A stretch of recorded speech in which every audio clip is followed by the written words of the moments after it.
First Contact and the ambush commander Zethric of the Kryn Imperial Fleet had conquered 17 star systems in his 30-year military career. He stood nearly 12 feet tall, his exoskeleton gleaming like polished obsidian under the bridge lights. 4 powerful arms crossed over his armored chest as he studied the sensor readings before him. "Commander, we have detected 5 vessels ahead," reported his tactical officer. "They appear to be transport ships. Primitive fusion drives. Minimal defensive capabilities." Zethric leaned forward, his compound eyes analyzing the data streams. The ships were indeed pathetic by Kryn standards. Hulls patched with welded plates, outdated shield generators. These vessels belonged to the species his intelligence division had recently catalogued as humans. "What cargo do they carry?" Zethric asked. "Scans indicate colonists, Commander. Approximately 8,000 beings total across the 5 ships. They seem to be heading toward the unclaimed world in this system." Zethric felt the familiar surge of anticipation that came before easy victories. The Kryn Empire had expanded across 60 systems by claiming worlds before lesser species could establish themselves. These humans would be removed from the equation before they could plant their first settlement. "Battle formation," Zethric commanded. "Disable their engines, but leave life support intact. We will board the vessels and redistribute the colonists to labor camps. Their ships will be stripped for useful materials." The Kryn warships moved into position with practiced precision. 7 massive cruisers surrounded the human convoy. Each Kryn vessel carried enough firepower to level a small moon. The human ships looked like insects caught in a web. Captain Sarah Chen watched the alien warships close in around her convoy. She sat in the command chair of the lead transport vessel, the New Horizon. Her hands gripped the armrests, but her voice remained steady. "All ships, this is Chen. Execute Protocol Serpent on my mark." Around the bridge, her crew worked with quiet efficiency. They had drilled this scenario hundreds of times during their 2-year journey from Earth. The Federation had warned them that deep space was not empty. Hostile species claimed territory through force. "Captain, they are charging weapons," reported her tactical officer, Lieutenant James Park. "Let them think we are helpless," Sarah replied. "Maintain current speed and trajectory." The Kryn opened fire. Crimson energy beams lanced through space, striking the human ships with devastating accuracy. Shields flared and failed. Hull plates buckled. Alarms screamed throughout the New Horizon as systems went critical. But the ships did not break apart. Instead, something unexpected happened. "Now," Sarah commanded, "all ships execute." The 5 transport vessels that moments before had seemed crippled suddenly came alive with coordinated movement. They scattered in 5 different directions, their engines burning at maximum output. From hidden bays along their hulls, weapons emerged, not the advanced energy weapons of galactic civilization, but something the Kryn had not encountered in centuries. Railguns, magnetic accelerators, fired solid projectiles at a significant fraction of light speed. Tungsten carbide penetrators weighing several tons each crossed the distance to the Kryn ships in seconds. The Kryn energy shields, designed to disperse particle beams and plasma, offered no resistance to solid matter traveling at such velocity. The first salvo struck 3 Kryn cruisers simultaneously. Metal screamed as penetrators punched through armor plating. Explosions rippled across the alien hulls. One cruiser lost its main reactor and went dark. Another began venting atmosphere from multiple breaches. On the bridge of his flagship, Commander Zethric staggered as the deck lurched beneath him. Warning klaxons filled the air. Display screens showed damage reports from across his fleet. "What hit us?" Zethric demanded. "I saw no energy signatures." His science officer worked frantically at her station.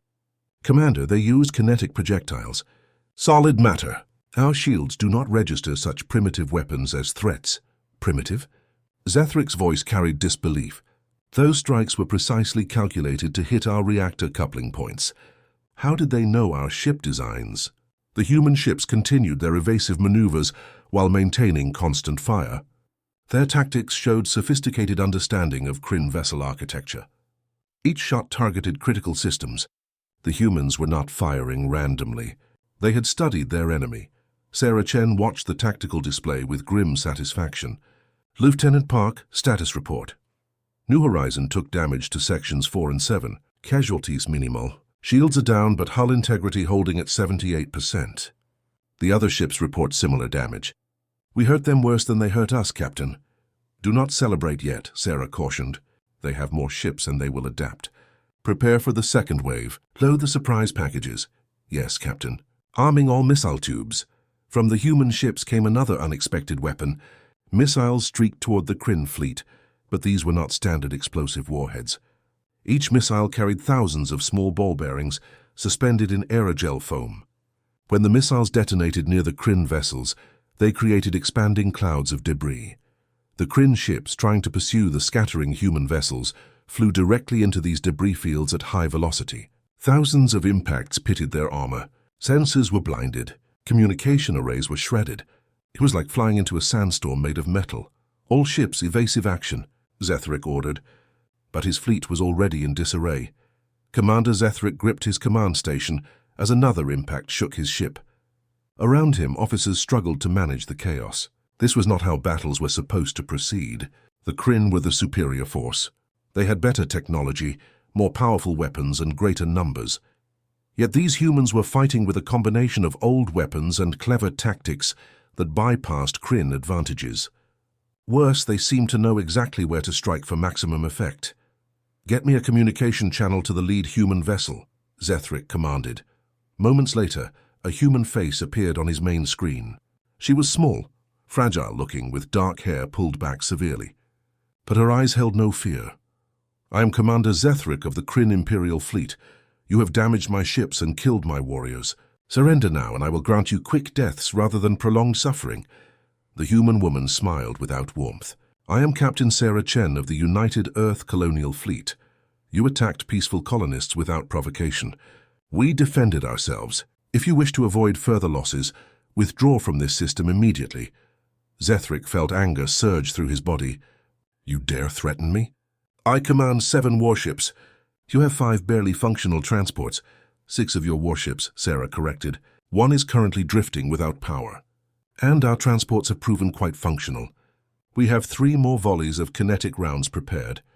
We also have electronic warfare packages, more missile spreads, and we have been recording your tactical patterns for the past 15 minutes. Every maneuver you make becomes easier for us to predict." "Impossible," Zethric said. "No species learns that quickly. Then you have much to learn about humans, Commander. We specialize in rapid adaptation. We studied every species we could find data about during our journey here. We prepared for this exact scenario. We knew someone would try to take our new home from us." Sarah leaned forward. "We will not let that happen. Leave now, or we will dismantle your fleet piece by piece." The transmission ended. Zethric stood in silence, his mind racing. Every instinct told him to crush these insolent creatures, but his tactical training warned him against underestimating an enemy. These humans had already proven more dangerous than any preliminary intelligence suggested. "Commander," his first officer approached cautiously, "we should call for reinforcements. The main battle fleet can be here in 3 days." "No," Zethric said slowly. "That would mean admitting that 5 transport ships defeated 7 Kryn cruisers. The High Command would question my competence." He turned to face his bridge crew. "We will adapt as these humans have. Reconfigure our shields to create physical barriers using gravitic fields. Prepare boarding teams. If we cannot destroy their ships at range, we will take them by force. No species in the galaxy can match Kryn warriors in close combat." His officers moved to execute the orders, but Zethric continued staring at the screen where the human captain's face had been. Something about her confidence troubled him. She had spoken with the certainty of someone holding better cards than she revealed. What else were these humans hiding? On the new horizon, Sarah Chen allowed herself one moment of relief before returning to work. The first engagement had gone according to plan. They had bloodied the enemy nose and bought time, but she knew the respite would not last. "Lieutenant Park, damage assessment. How many more volleys can we manage?" 2 full salvos of railgun rounds across the fleet, Captain. After that, we will need to rely on point defense and conventional missiles. The surprise factor is gone now. They will adapt. "Then we adapt faster," Sarah replied. She touched the communication panel. "All ships, this is Chen. Well done on the first engagement. But the real test comes next. They will try boarding actions. Prepare defensive teams. Remember your training. We are not just fighting for ourselves. We are fighting for every colonist, every child, every dream we carried from Earth to build something new. Throughout the 5 ships, people moved to their assigned positions. Former soldiers checked weapons. Engineers prepared to sabotage critical systems if enemies breached the hull. Medical teams set up triage stations. Even civilians who had never wanted to see combat readied themselves to defend their families. Among them was Sergeant Marcus Webb, who gathered his Marine detachment in the armory of the New Horizon. 20 men and women checked their equipment with professional efficiency. "Listen up," Marcus said, his voice carrying the authority of 20 years of military service. "The aliens will come. They are bigger than us, stronger than us. They have better armor and weapons. But this is our ship. We know every corridor, every maintenance shaft, every hiding spot. We turn that knowledge into our weapon. We make them bleed for every meter." "Understood." "Yes, Sergeant," came the unified response. As the human fleet prepared for the next phase of battle, Commander Zethric issued his orders. Boarding pods launched from the Kryn cruisers, accelerating toward the human ships on pillars of flame. The second round was about to begin, and neither side knew just how much this encounter would change the galaxy forever. The trap springs, the boarding pods struck the human ships like metal fists punching through paper. Commander Zethric watched from his flagship as 12 assault craft buried themselves into the hulls of the 5 transport vessels. Each pod carried 10 Kryn warriors, the finest soldiers the Empire could produce. "Boarding teams report successful breaches on all target vessels," his communications officer announced. "Teams advancing through human ship interiors now." Zethric felt confidence return. Space combat had proven troublesome, but close-quarters battle was where Kryn's superiority would become undeniable. His warriors stood 12 feet tall with natural armor plating and 4 arms capable of tearing through steel. No known species could match them in hand-to-hand combat. "Maintain communication with all boarding teams," Zethric ordered. "I want continuous updates." Inside the New Horizon, Sergeant Marcus Webb crouched behind a reinforced barricade near Engineering Section 3. The Kryn boarding pod had punched through the hull exactly where intelligence predicted it would. The aliens followed predictable assault doctrines. "Remember," Marcus whispered into his communication unit, "let them get confident. Let them think we are running scared." Down the corridor he could hear the heavy footfalls of Kryn warriors. The ship's internal sensors showed 12 aliens moving in standard formation. They advanced slowly, weapons ready, scanning for threats. What they did not scan for was the ceiling. Marcus triggered the remote detonator. The corridor's overhead panels, pre-weakened by engineering teams, collapsed under precisely placed charges. Half a ton of metal and equipment crashed down on the Kryn formation. The aliens' natural armor protected them from immediate death, but 3 warriors went down under the debris, trapped and struggling. "Now," Marcus shouted. From side passages and maintenance hatches, human marines emerged. They did not try to fight the Kryn warriors directly. Instead, they targeted joints in the alien armor with armor-piercing rounds. They threw flash grenades that overloaded Kryn visual sensors. They used the ship's narrow corridors to prevent the larger aliens from bringing their superior strength to bear. One Kryn warrior charged at Marcus, roaring in fury. The alien covered the distance in 3 massive strides, 4 arms reaching to grab and tear. Marcus dove to the side at the last moment, sliding across the polished floor. The Kryn crashed into the barricade, splintering it with the impact. Before the warrior could recover, 2 Marines hit it from behind with electric shock batons. The Kryn's armor conducted the electricity directly to its nervous system. The warrior spasmed and fell. "Drag the wounded ones back to medical," Marcus ordered. "And seal this section. Make them work for every meter." Similar scenes played out across all 5 ships. The Kryn had expected to crush disorganized resistance. Instead, they found themselves fighting an enemy that had turned their own ships into deadly mazes.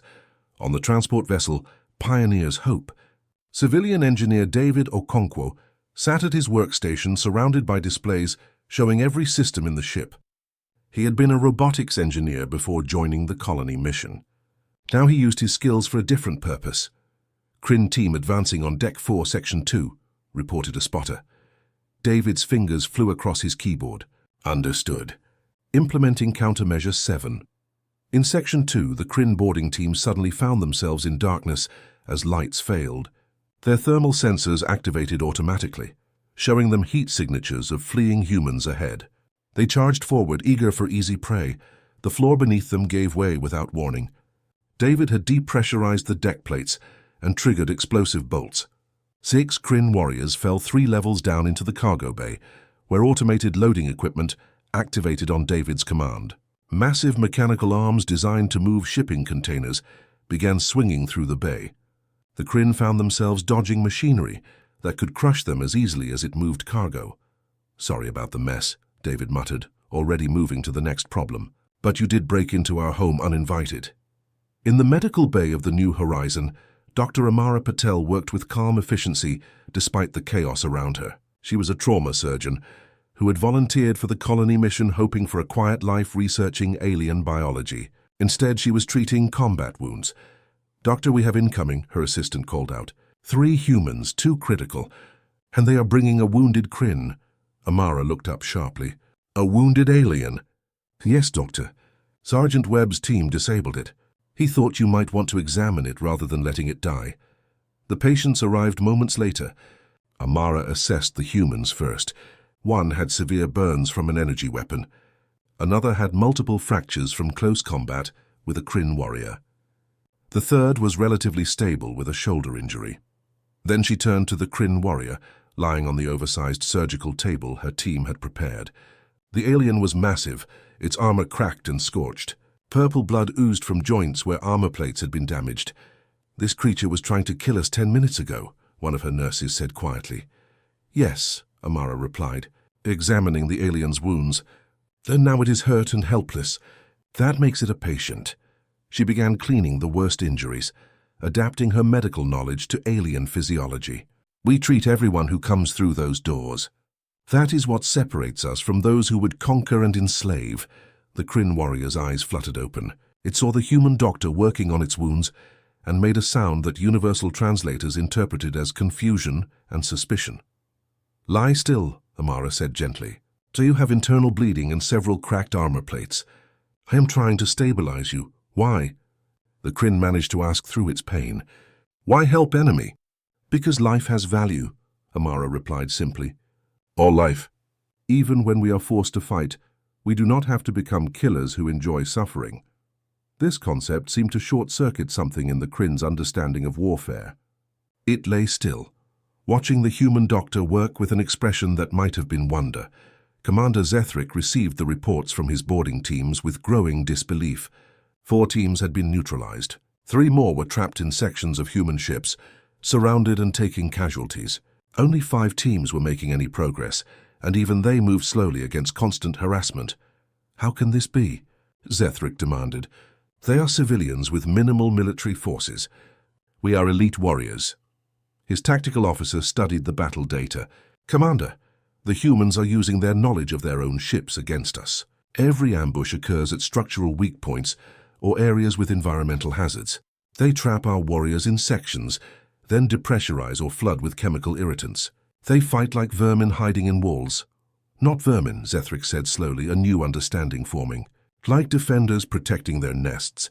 They know every weakness because these are their homes." He turned to face his bridge crew. "Order all boarding teams to withdraw. We are fighting their battle on their terms." But withdrawing proved harder than advancing. The humans had sealed corridors behind the Kryn teams. They had sabotaged the boarding pods, preventing easy retreat. The aliens found themselves fighting in every direction just to reach extraction points. On the transport vessel Distant Shore, a Kryn team leader named Vexler realized they were cut off from their boarding pod. His team of 8 warriors faced dozens of human defenders between them and escape. "We fight through," Vexler commanded. "Formation strength. Break their lines." The Kryn warriors formed a wedge and charged down the main corridor. Human weapons fire bounced off their armor. They crashed through barricades. Victory seemed within reach. Then the corridor filled with foam. Fire suppression systems activated on computer command, spraying expanding chemical foam designed to smother flames. The foam hardened on contact with air, not enough to stop the Kryn, but enough to slow them down significantly. While the aliens struggled through the foam, humans attacked from side passages with weapons designed for this exact situation. Cryogrenades flash-froze sections of foam, creating temporary walls. Sonic emitters overwhelmed Kryn's sensory organs. What had been a strong offensive formation became a confused mass of warriors fighting blindly. "Cease resistance," a human voice called in translated Kryn language. "Surrender and you will be treated fairly. Continue fighting and you will die in that foam when we vent this section to space." Vexlar knew when to recognize defeat. "We yield," he called back. "Do not harm my warriors." "Weapons on the ground," the human voice instructed. "Move slowly to the end of the corridor. Any sudden movements and we open fire." The Kryn complied. As they emerged from the foam, cleaned by decontamination sprays, Vexlar saw their captors, humans of various ages. Some clearly civilian volunteers held weapons with steady hands. But what surprised him most was that medical personnel stood ready to treat injured Kryn warriors alongside wounded humans. "You care for our injured?" Vexlar asked in confusion. A human woman, small and elderly but with fierce eyes, stepped forward. "We fight when we must. But we are not monsters. You will be held as prisoners until this conflict ends. You will be fed, given medical treatment, and kept safe. That is the human way." This made no sense to Vexlar. In Kryn culture, prisoners were resources to be exploited or liabilities to be eliminated. Showing mercy to enemies was seen as weakness, yet these humans spoke of it as strength. Back on his flagship, Commander Zethric received the final reports. 20 warriors lost, 43 captured by humans. Only 29 successfully extracted back to Kryn ships. The boarding action had been a complete disaster. "Commander," his first officer approached carefully, "the High Command will demand explanations. How do we report that 5 transport vessels defeated boarding teams from 7 cruisers?" Zethric said nothing for a long moment. He watched the human ships on his displays, battered but unbroken, still maintaining defensive formations. These creatures had fought with intelligence, creativity, and determination that exceeded anything in Kryn military doctrine. More disturbing was their treatment of prisoners. His warriors reported being given medical care, adequate food, and even respectful communication. The humans had established what they called prisoner protocols that seemed designed to preserve dignity, even in captivity. "We report the truth," Zethric said finally, "that we encountered a species that fights differently than any we have faced before, a species that uses adaptation and innovation rather than superior force, a species that somehow maintains compassion even in the midst of battle. Will the High Command understand, sir?" "No," Zethric admitted. "But perhaps that is the point. Perhaps we have much to learn." On the bridge of the New Horizon, Captain Sarah Chen reviewed casualty reports. 23 humans dead, 57 wounded, but they had held their ships. They had captured 43 enemy soldiers without killing them unnecessarily. And most importantly, the 8,000 colonists remained safe, Captain Lieutenant Park said. "Long-range sensors detect new contacts. Multiple ships entering the system." Sarah felt her stomach tighten. "Identify them. Transponder codes indicate human vessels, Captain. And Kryn ships. Lots of them." This just became much more complicated. Sarah nodded slowly. The real test was approaching. What had begun as a skirmish between a convoy and raiders was about to escalate into something that could determine the future of human expansion into space. She opened fleet-wide communication. "All ships, this is Captain Chen. Reinforcements are arriving for both sides. We have proven we can defend ourselves. Now we must prove we can seek peace even after conflict. Prepare for whatever comes next.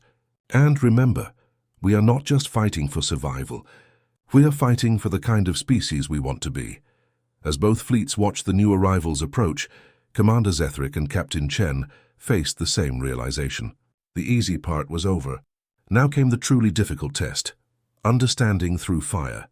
The space between the human convoy and the Kryn fleet filled with new arrivals. On one side, 6 human warships dropped out of faster-than-light travel, their weapons powered and shields raised. On the other side, 12 additional Kryn cruisers emerged from their own jump drives, forming a wall of military might. For 3 hours, neither side moved. They simply watched each other across the void, weapons locked but not firing. Inside this tense standoff, something unexpected began to happen. Commander Zethric received a transmission on a private military channel. The face that appeared belonged to High Commander Drentok, supreme leader of the Kryn military forces in this sector. "Commander Zethric, explain your situation," Drentok demanded. His tone carried barely concealed anger. You reported engaging transport vessels. Why has this simple operation required reinforcements? Zethric straightened despite his exhaustion. High Commander, these humans are not a simple target. They fight with unexpected tactics and technology. They have captured 43 of our warriors. Captured. Drentok's forearms flexed in what humans would recognize as aggressive body language. Why were they not killed rather than allowing capture? The humans chose to take prisoners, High Commander. They are treating our warriors with medical care and respect. Silence stretched across the communication channel. Finally, Drentok spoke, his voice cold. This is unacceptable. No lesser species defies the Kryn Empire. You will coordinate with the reinforcement fleet. We will eliminate these humans and recover our warriors. Prepare for full assault. The transmission ended. Zethric stared at the blank screen, feeling something he had never experienced before in his military career. Doubt.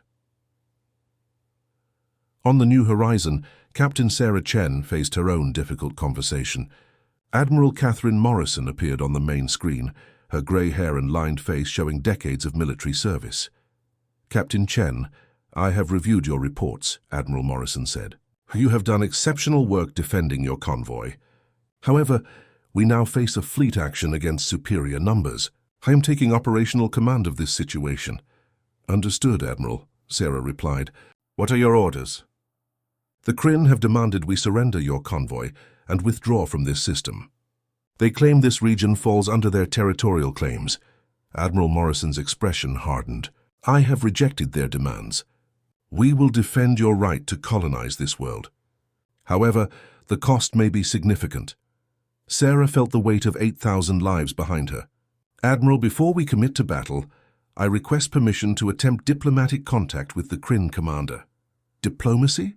Morrison raised an eyebrow. Captain, they have already demonstrated hostility. Yes, Admiral. But I've been reading reports from our medical teams about the captured Kryn warriors. These aliens are confused by how we treat them. They expected brutality and found compassion. I believe there may be an opportunity here. Admiral Morrison considered this for a long moment. You have 30 minutes, Captain. But our weapons remain hot and ready. Sarah opened a wideband communication channel. Commander Zethric of the Kryn Imperial Fleet, this is Captain Sarah Chen. I request direct communication to discuss our current situation. The reply came faster than expected.Zethric's massive form filled her screen. Captain Chen, are you prepared to surrender? No, Commander. I am prepared to find a better solution than mutual destruction. Your warriors are being treated well. They are receiving medical care, proper food, and respectful conditions. We could continue fighting, killing more on both sides. Or we could talk. The Kryn do not negotiate with inferior species, Zethric said. But Sarah noticed his tone lacked conviction. Then consider this a conversation between military commanders who respect each other's capabilities, Sarah suggested. You know we can hurt you. We know you can hurt us. Neither side wins a complete victory here. Both sides lose people we cannot replace. Is that what you want?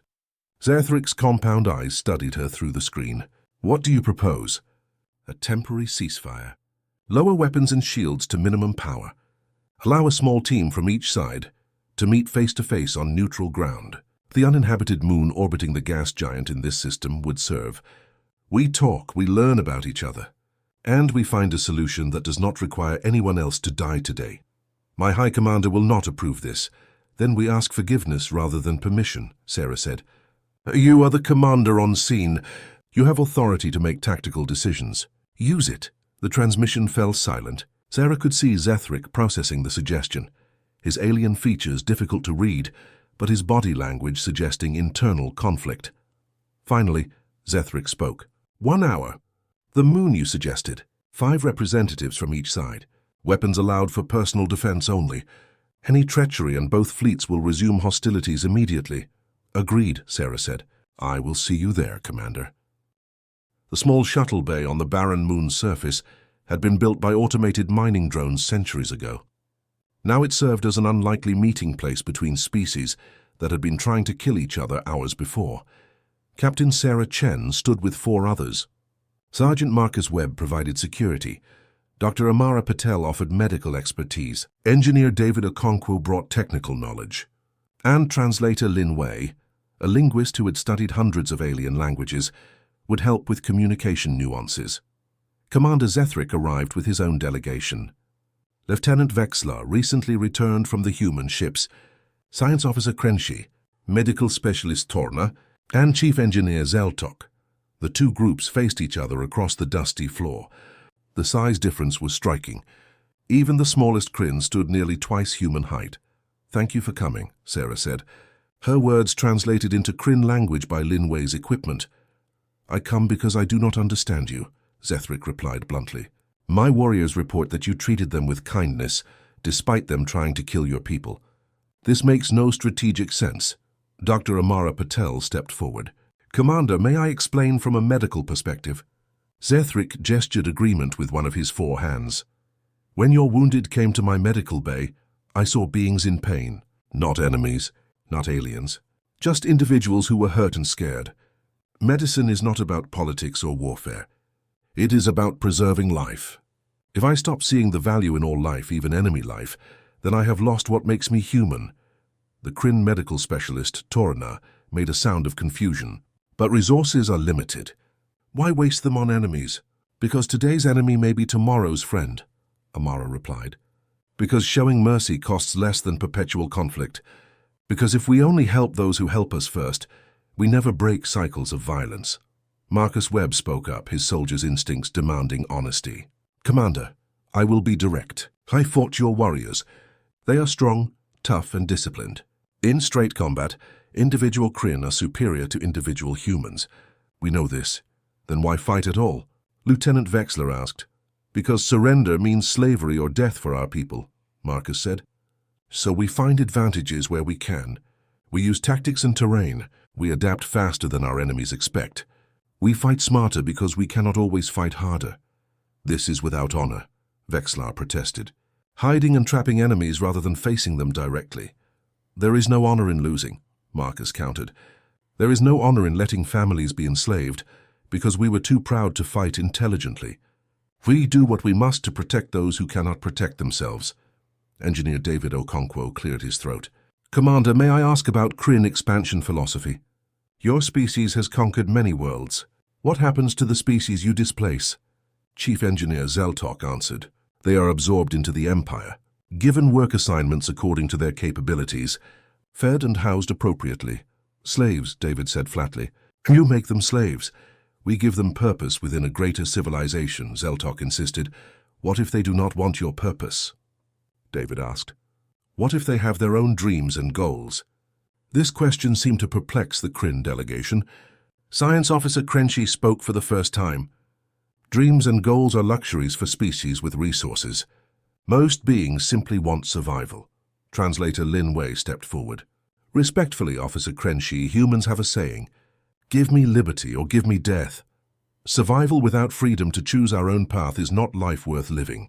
We would rather die fighting than live as slaves, no matter how comfortable the chains." Silence fell over the meeting. The philosophical gap between the species seemed impossible to bridge. Then Dr. Amara spoke again. "Commander Zethric, you have wounded warriors in our medical facilities. I would like to arrange their return to you if you wish. They are stable and recovered enough for transfer." "Why would you return captured warriors?" Zethric asked suspiciously. "Because holding prisoners serves no purpose if we are trying to end this conflict rather than escalate it," Amara explained. "They fought for their people just as we fought for ours. The fighting is paused. They should go home." Commander Zethric experienced something unprecedented in his long military career. Shame. These small, fragile humans treated captured enemies better than the Kryn treated their own wounded. They spoke of freedom and choice as fundamental rights rather than luxuries. They fought with desperate intelligence but never lost their compassion. "Captain Chen," Zethric said slowly, "I must tell you something. My High Commander has ordered me to destroy your fleet and eliminate your colony." Sarah nodded. "I expected as much. Our Admiral has ordered us to defend this system at all costs, so we are both under orders that lead to massive casualties on both sides."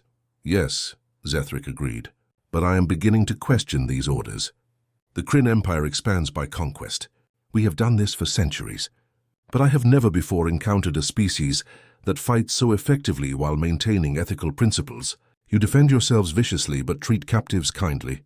You adapt to our tactics in hours when other species take years. Most disturbing, you make me question whether conquest is the only path. Lieutenant Vexelar spoke urgently in their native language, which translators quickly converted. Commander, you speak dangerously. The High Command will not tolerate such doubt. Then perhaps the High Command needs to see what I have seen, Zethric replied. He turned back to Sarah. Captain, I propose something that may cost me my rank and possibly my life. A joint operation. What kind of operation? Sarah asked carefully. Both our fleets face political pressures to fight. But what if we provide evidence that cooperation serves both species better than conflict? Your people have technology we lack. We have technology you need. What if we combine our strengths to address a mutual problem? Engineer David's eyes lit up. There is an unstable stellar mass in this system. The third planet has a degrading orbit due to gravitational anomalies. Human and Kryn technology together could stabilize it, making 3 worlds habitable instead of 1. That benefits both our peoples. Chief Engineer Zeltok accessed data quickly. This is true. Alone, neither species has resources to solve this problem. Together, it becomes manageable. Over the next 4 hours, the 2 delegations worked through practical details. Human creativity and adaptability combined with Kryn precision and power. They outlined a project that would take months, but could result in a system capable of supporting both species' colonies. This still does not solve our immediate problem, Sergeant Marcus pointed out. Both our command structures expect battle. Then we give them something better than battle, Sarah said. We give them hope. Commander, would you be willing to present this proposal jointly to both our senior commanders?Zethric's 4 hands clenched and unclenched, a sign of deep stress. If I do this, I betray everything the Kryn Empire stands for. Or, Sarah suggested, you begin evolution of what the Kryn Empire could become. A civilization that grows through cooperation rather than conquest. Is that not a stronger legacy than adding 1 more conquered world to your list? The weight of the decision pressed on Zethric. 300 years of Kryn military tradition demanded he reject this mad human idea. But something new, something he had never felt before, whispered different advice. Very well, Zethric said finally. We present this together. If both our commands reject it, we at least tried for a better path. The joint transmission to both fleets stunned everyone. Admiral Morrison and High Commander Drentok watched as their field commanders presented a plan for cooperation instead of destruction. This is unprecedented, Admiral Morrison said, though her tone suggested intrigue rather than anger. This is treason, High Commander Drentok declared. Commander Zethric, you will return to the fleet immediately for disciplinary action. High Commander, Zethric replied steadily, I have fought for the Empire for 30 years. I have conquered 17 systems. I have never questioned orders, but I have also never encountered a species like these humans. They defeat our boarding parties. They treat our wounded with compassion. They propose cooperation when destruction would be easier. I believe we are at a historical turning point. We can continue endless conquest, or we can try something new. The Kryn do not negotiate with lesser species. Then perhaps we should stop thinking of all other species as lesser, Zethric said. The words shocked even himself, but once spoken they felt true. These humans are not lesser. They are different, and that difference has value. Admiral Morrison studied the proposal carefully. Captain Chen, you are asking me to trust former enemies with technology and resources.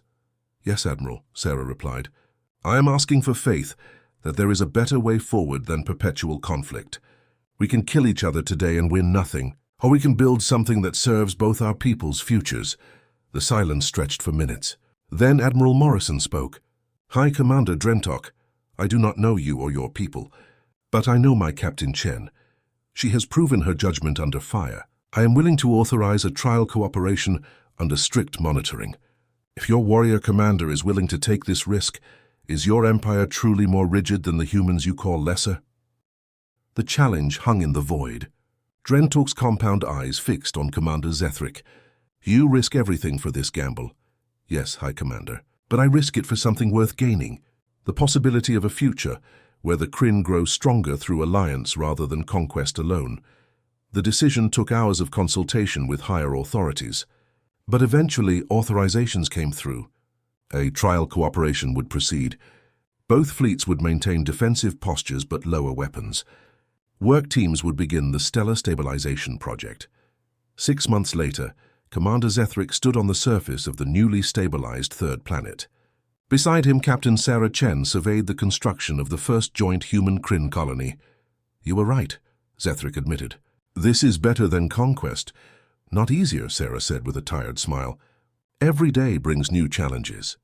Your people and mine argue constantly about methods and protocols, but no one is dying," Zethric observed. "And both our species are learning." Kryn engineering precision combined with human creative problem-solving produces results neither could achieve alone. In the distance, human and Kryn workers collaborated on building projects. Children of both species learned each other's languages in newly established schools. Medical personnel shared knowledge, advancing healthcare for everyone. "The Kryn Empire is changing," Zethric continued. "Other conquered species are asking why they cannot have what you have, why they must be slaves while humans are partners. It is causing difficulties." "Good difficulties," Sarah said, "the kind that make civilizations grow rather than stagnate." High Commander Drentok still does not approve. He says I am soft, that I have forgotten Kryn's strength.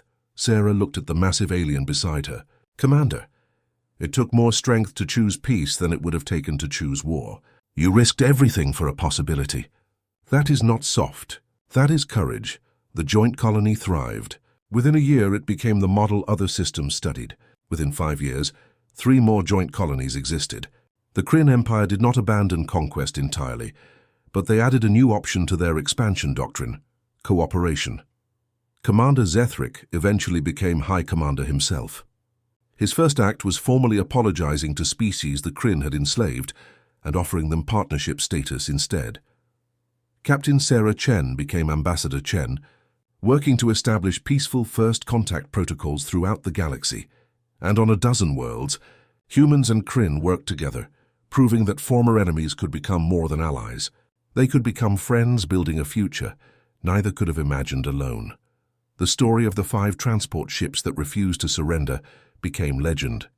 It was told to young soldiers of both species as an example of how courage, compassion, and creativity could change the course of history. Because sometimes the greatest victories come not from defeating your enemies, but from transforming them into partners working toward common goals. If you're ready to witness humanity's unstoppable strength in action, hit that like button. Comment below and let us know, how do you think humanity will take the galaxy by storm? Make sure to subscribe and ring the notification bell so you don't miss the next chapter of this epic HFY story. Humanity is just getting started, and you won't want to miss what comes next.